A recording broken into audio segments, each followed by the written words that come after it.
Good Friday evening and welcome to the NCWLIFE Evening News. I'm Grant Olson.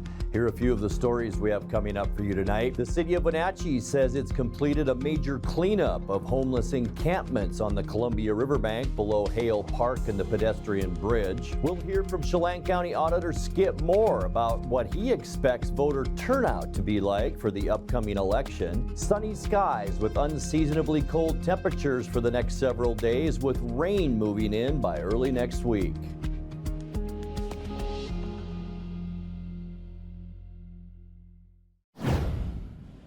Multiple search teams will comb the Wenatchee foothills starting Saturday in an effort to recover the body of Travis Coleman, a Wenatchee man missing since spring and now presumed dead.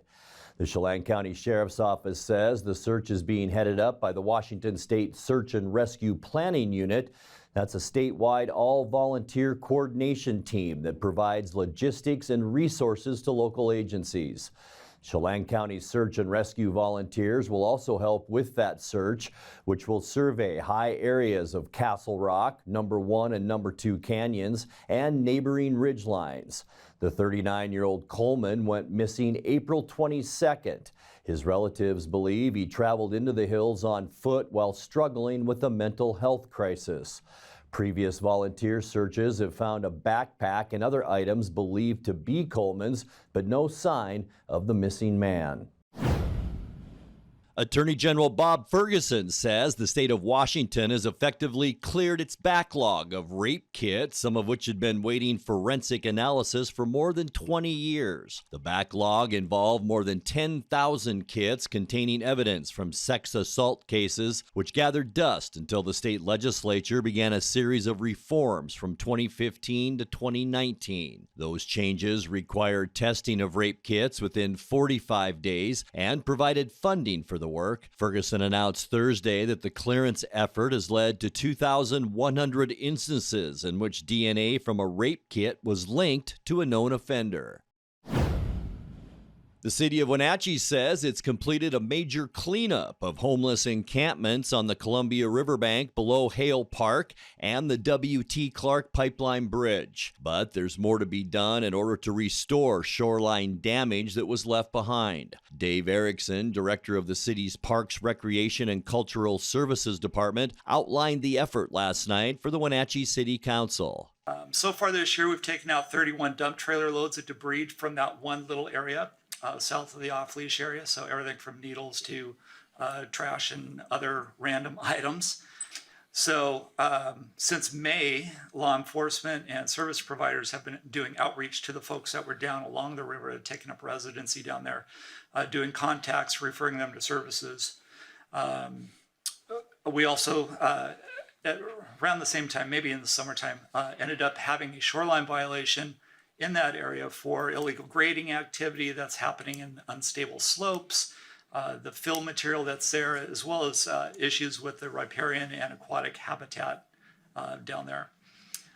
This cleanup, as I mentioned, involved a lot of people. So community development, us, police department, mayor's office, Danielle, city attorney, as well as the human service providers around. So there have been a lot of people who have been involved in this since early summer. So then last week, the police department went down and they posted the 72-hour notice, which is required, notice to vacate. And service providers continued to meet with the people down there to try to get them into shelters, into places other than along the river. We hired a contractor who handles hazardous waste. We looked at multiple different types of waste that were down there. So there's e-waste, which is like your cell phone batteries and laptop batteries, stuff like that. Medical waste, which is human feces, needles, that type of thing, and then just trash. So we had to separate those items out and deal with those separately. There's also vegetation and invasive species issues, invasive plant species issues, which is a separate issue that we're hoping to deal with through the budget process, develop a plan to address that, as well as to restabilize the shoreline. If we were able to get that funding, then we would start that work next year. So a few pictures of some of the items that were brought out over the last 3 or 4 days. This is just south of the off-leash area, so lots of bike parts, no whole bikes, but building materials, you name it. Lots of mattresses. There was a sleeper sofa down there, lots of chairs, tables. I mentioned the bike parts, fences, buckets of human waste, building materials. We only found 4 needles, which is unusual because we found more needles in the Lincoln Park bathroom on Monday than we did in this cleanup. When we come back, the Wenatchee Valley YMCA is kicking off a fundraiser in preparation for what they hope is a relocation to the old Chelan PUD downtown location. I'm Grant Olson, and you're watching the NCWLIFE Evening News. Hi everybody, Dan Coates alongside Jesse Coble from Alpine Air. There's ice on my heat pump and under my heat pump. Well, ice under your heat pump is normal. When we go into a defrost cycle, it melts the frost off, creates water, which freezes to the ground. Ice around your heat pump is a thing that you should probably give us a call about. Turn to the experts at Carrier and Alpine Air for heat and air. Call Alpine Air. Thanks, Jesse. Thanks.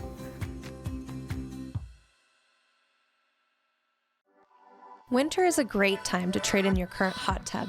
Turn your old hot tub into money with Blue Lagoon Pool & Spa's trade-in program. You can save $500 to $1,000 off of any new artesian spa or take advantage of a free Bluetooth music experience. Blue Lagoon Pool & Spa recommends draining your hot tub every 3 months. Ask us about our drain and refill special. Stop on by Blue Lagoon Pool & Spa today.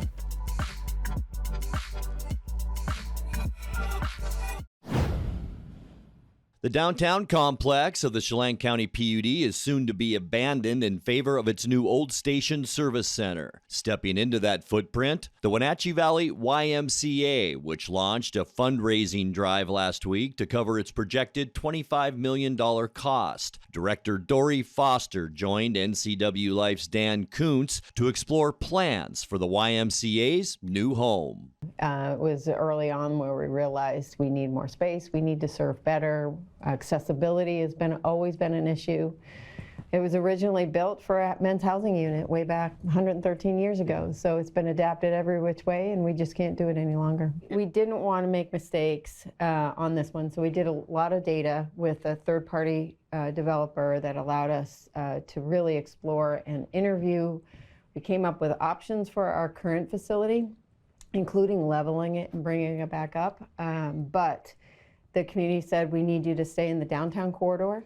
And if Chelan PUD is moving out, this is a perfect opportunity because that could be a blight, right? So we had our eye focused on that since the moment they announced. I got in there and tore it, and I feel like it's a perfect spot, and the community said it is. So that's where we decided. So early on, the PUD asked the port to look at master developers, and there were 9 or 10 at one point that were interested. We met with all of them. They were all willing to donate the land to the Y. At the end of the day, it didn't look like it was going to pan out, as you well know. And when the PUD made the announcement that they were going to be the developers, we thought, well, we're not going to get the land donated any longer, but this might be a better opportunity, and sure has proven to be that way. We have had donors that have stepped up and allowed us to look at our future. So we have an expanded site now, so much more than we would have gotten with a master developer.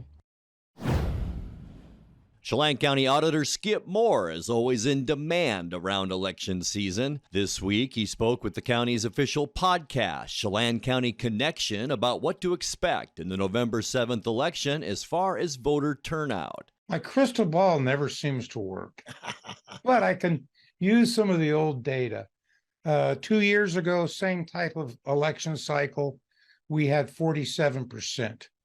4 years ago, the same election cycle, which pretty much are the same offices, just 4 years later, that was 49%. So I'm pretty confident we'll be at 50%. There seems to have been a lot of enthusiasm with the changing in the Wenatchee School District election process, as well as with the mayoral race here in Wenatchee. I think that we'll probably see somewhere close to 55%. We're just not seeing that 65% turnout in that cycle. We're still seeing that type of turnout in the even year elections where we're voting for federal offices and more state offices and county offices. Nationwide, we're pretty good. We're we rank up there within the top 5, I believe it is, nationwide for turnout. So we're doing well there statewide. And we do well within the state. Chelan County does quite well. We're always up within the top, I'd say the top 7 to 10 of counties in the state.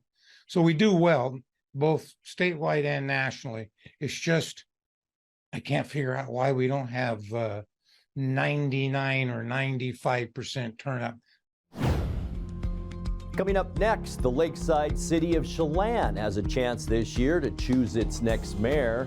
We'll tell you in tonight's feature story as we interview both candidates. Unseasonably cold weather is upon us, and it's going to stay with us through the weekend, with wet weather returning next week. I'll have all the details in your complete North Central Washington weather forecast. That and much more still to come tonight. Please stay with us.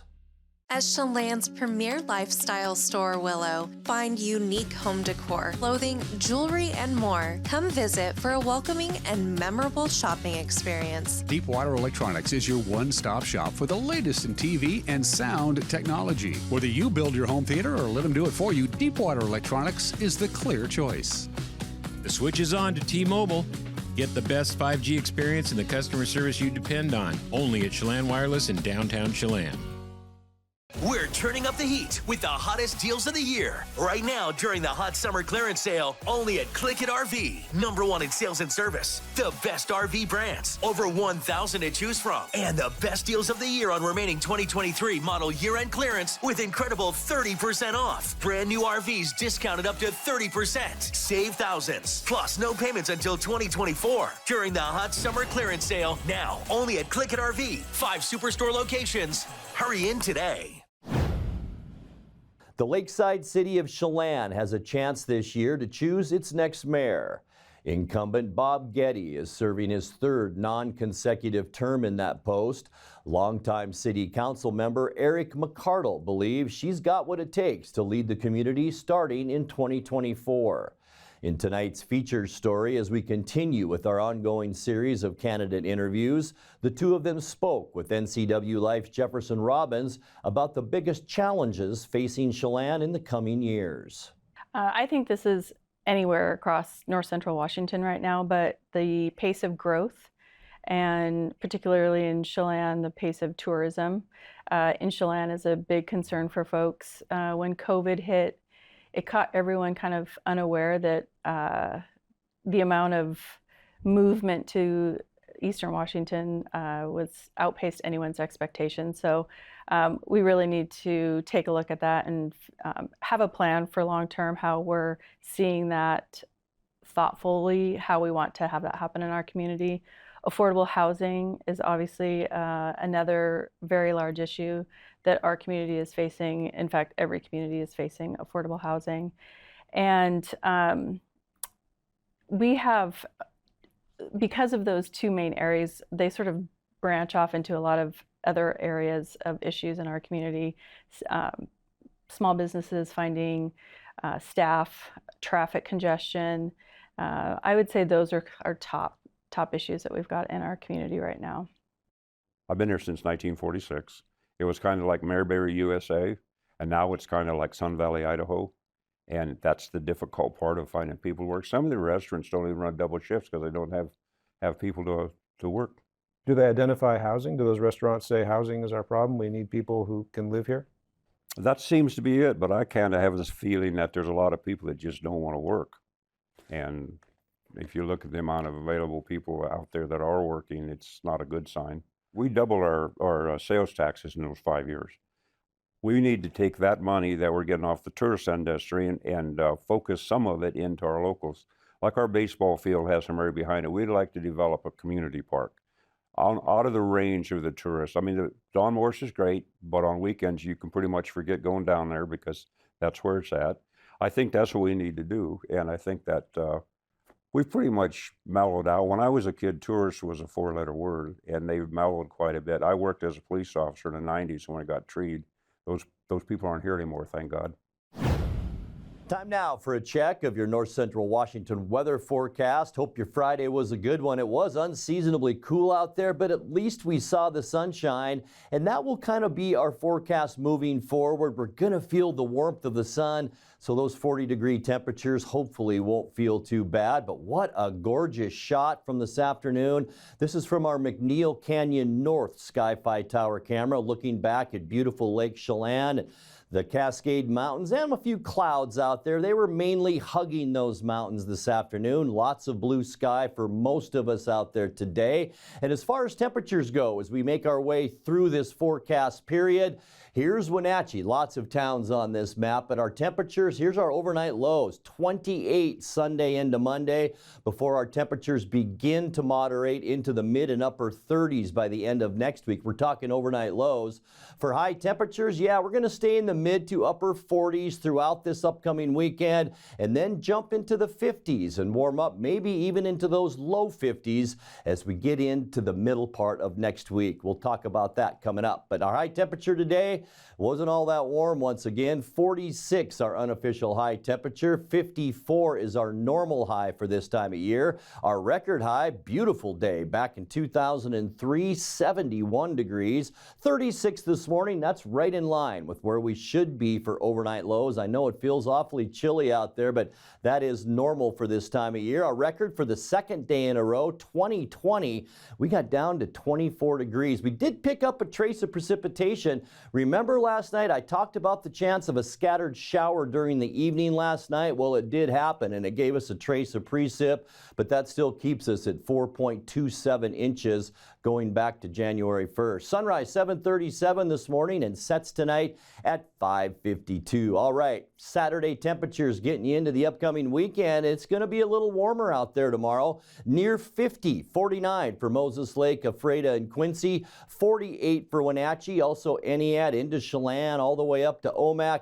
46 the high temperature tomorrow if you're headed up to Leavenworth. And as I mentioned, with that sun, it's not going to seem too cool out there, even though we are unseasonably cool. Tonight, clear skies, and with those clear skies, that means chilly overnight low temperatures. We're talking lows tonight around 30 degrees. That'll be one of the cooler nights we've had in a while. And then for Saturday, high pressure once again is dominating our weather. You can see it up off the coast of British Columbia, and it's wrapping that colder air and coming right back down into Washington. We've actually just got a cold dome of air right now over the western United States, and it's still going to feel chilly on Sunday with sunny skies. High temperatures, though, moderating slowly into the upper 40s by Sunday. On Monday, lots of sunshine to kick off our next work week. We're going to stay on the cool side, though. High temperatures, upper 40s, maybe a few scattered 50s around our area on Monday. And then getting you into Tuesday, things will warm up somewhat, mostly sunny. Still to call it seasonably cool because our normal high temperatures will be close to that 50-degree mark by the time we get into next week. So not a bad early part of the week, but by the time we get into Wednesday, a giant area of low pressure is going to bring clouds our way, and by the afternoon, yeah, a good chance for rain for us late in the day on Wednesday. Once again, high temperatures near 50 degrees, so pretty seasonal for this time of year. And then by Thursday, it's going to be a wet one. Morning commute, 8 a.m., rain showers, cloudy skies. By the afternoon at 3 o'clock, not really going anywhere, so expect light rain showers throughout the day at the end of our forecast. But the good news, high temperatures will stay right around 50. 7-day forecast now, 31 overnight tonight, upper 40s Saturday right through Monday. We'll see mostly sunny skies on Tuesday and 50. Increasing clouds with that storm system on Wednesday and 50. And then rain likely on Thursday. High temperature then 51 degrees. And that's a look at your North Central Washington weather forecast. Coming up next, tonight's sports report with Eric Granstrom and more as the NCWLIFE Evening News continues right after this. If you're looking for the best way to buy a pre-owned Honda, look no further than Honda True. You get less to worry about and more benefits. Choose from 3 different tiers with up to 10 model years of Honda vehicles, inspected by a Honda-trained technician. Discover why Honda True means less compromise and more of what you love about Honda. Apple Valley Honda, your local Honda dealer in East Wenatchee. After 20 seasons coaching the Wenatchee Panther football team, Scott Devereaux says he's stepping down. Devereaux says he told his seniors several weeks ago this would be his final year as head coach. He told NCWLIFE channel yesterday it's been hard to keep it under wraps. It's not been a very well kept secret, but yeah, this is it for me. Yep, I got whenever this season ends, I'm hanging up the head coaching whistle, and I want to keep helping Wenatchee in some way. I've got some ideas to do some things in the off season with football players.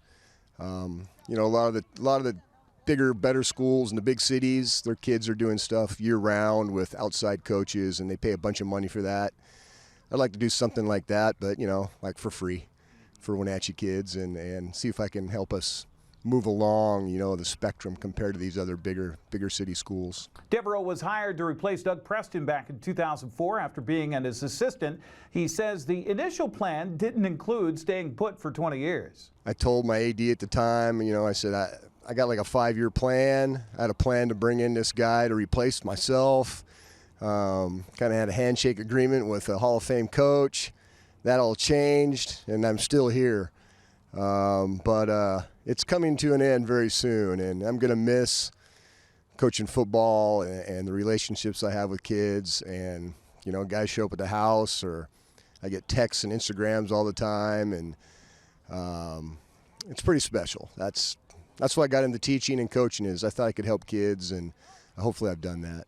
An estimated 800 student athletes have played under Devereaux's tutelage in 20 years. He says it's impossible to look back and find the best memories. I'm so proud of, you know, so many kids have come through. We've had kids that, you know, barely stepped foot on the field, and when they got a chance, they made something happen. I'm proud of those guys as much as I am with the, you know, the championship teams, the teams.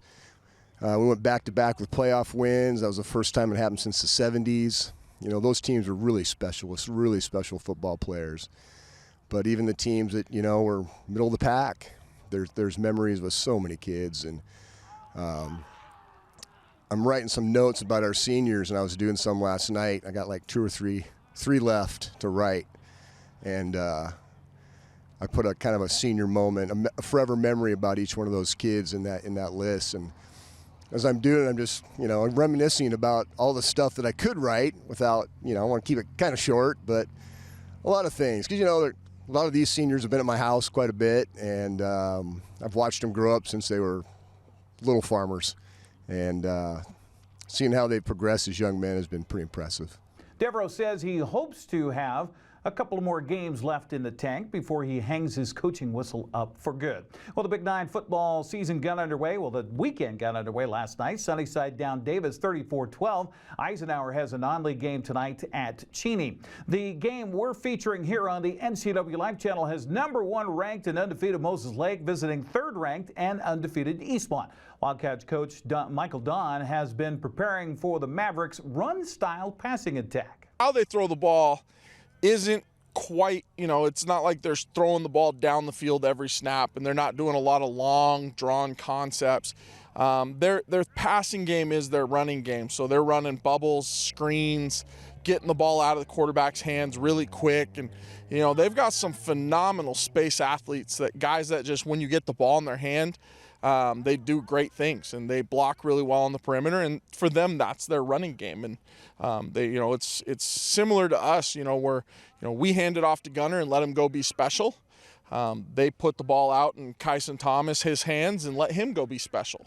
It's just kind of a different way of getting to the same result. Don says the game will come down to which team has more physicality up front on the offensive and defensive lines. Yeah, I think it's part of who we are. It's ingrained in us. You know, when you go against it every day, we're physical up front. We get after it. We got kids who play really hard, and, you know, hopefully we control the line of scrimmage and take care of that. And, you know, for them, it's going to be this, you know, putting guys in space. And, you know, they had some pretty studly defensive linemen last year who were really good, and they worked hard and they got after us a little bit sometimes. But, you know, I think this year our old line is playing really well, and our D line's playing really well. Our front seven has been lights out, and We're going to stop the run like we always have, and just kind of try to keep them from hitting some big ones on us. Eastmont Seniors' dominated offensive line has helped Gunnar Peterson rush for over 1,300 yards this season. They know it's up to them to win this game. Oh, 100%. I think that's our strong suit, is us being physical. The first ones to set the tone in a game is us up front, us 5 up front. So getting to that second level, not just making your blocks on the line, but also getting out and hitting those linebackers and things like that, and springing your guys behind you. Gunnar Peterson's had a great year, but it doesn't start without you guys, right? Yeah, definitely. I think the tackles have been doing a good job getting to the second level this year. We got a couple young tackles playing right. They switch on and off, and they've been doing a really good job getting that second level, and definitely helps a lot. Well, speaking of that, okay, 3 seniors, that's it. You got to have 2 other guys that step up, and you've had that. So in the games and through the season, you're 8 weeks in now, coming into your 9th week. How much education process do you have during the games where you guys are saying, hey, this is what we need to do? I mean, we definitely go all week thinking about the certain team or the specific team we're going to go against. So our mind's 100% on the team, so we should be able to be educated on the team when we play them. Grant, Brandon, and yours truly will have our pregame coming up at 6:30 from Wildcat Stadium here on the NCWLIFE channel. Well, Wenatchee travels to Yakima to take on West Valley tonight in a must-win game to avoid a mini playoff on Tuesday. Senior defensive back and wide receiver Michael McPherson says when you add in Coach Devereaux's retirement announcement, it makes it an even bigger must-win.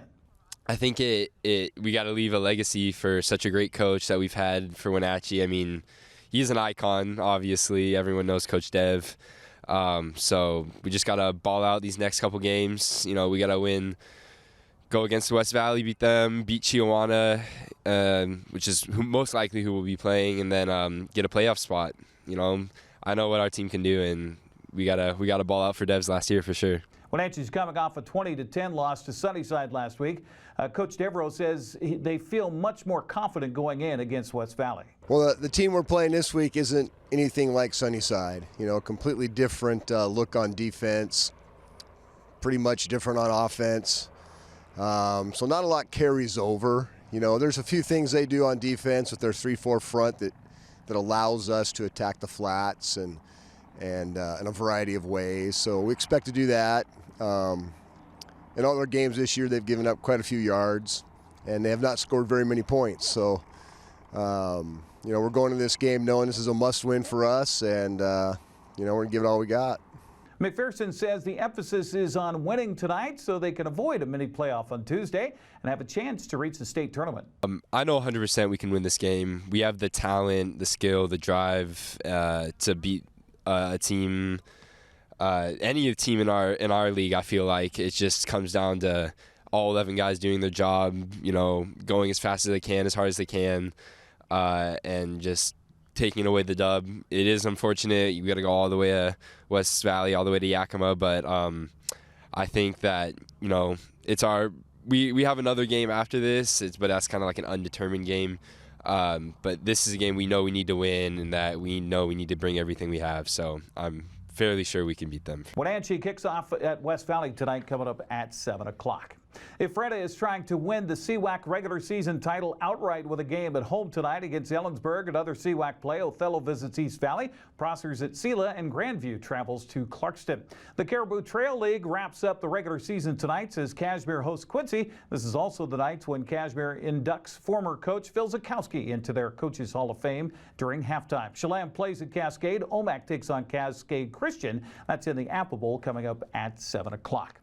Well, the Bees have 3 games tonight and 2 more tomorrow. So play kicks off at 6 in Pateros. Okanagan hosts Brewster at 7, while Lake Roosevelt visits Tonasket. On Saturday, Waterville Mansfield hosts Entiat at 1. Liberty Bell plays at Mosley Lake Christian at 4 o'clock.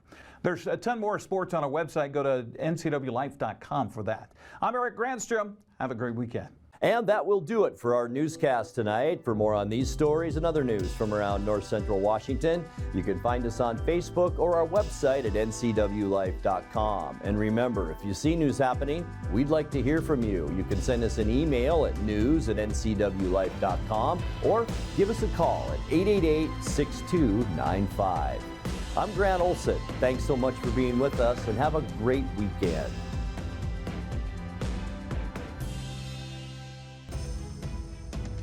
Hello, television family. Grab your cup of coffee each weekday morning and join me. I'm Dan Kuntz, the host of Wake Up Wenatchee Valley. It's Wake Up Wenatchee Valley. It's everything you need to start your day. We're live and we're local at 7 a.m. every weekday on the NCWLIFE channel.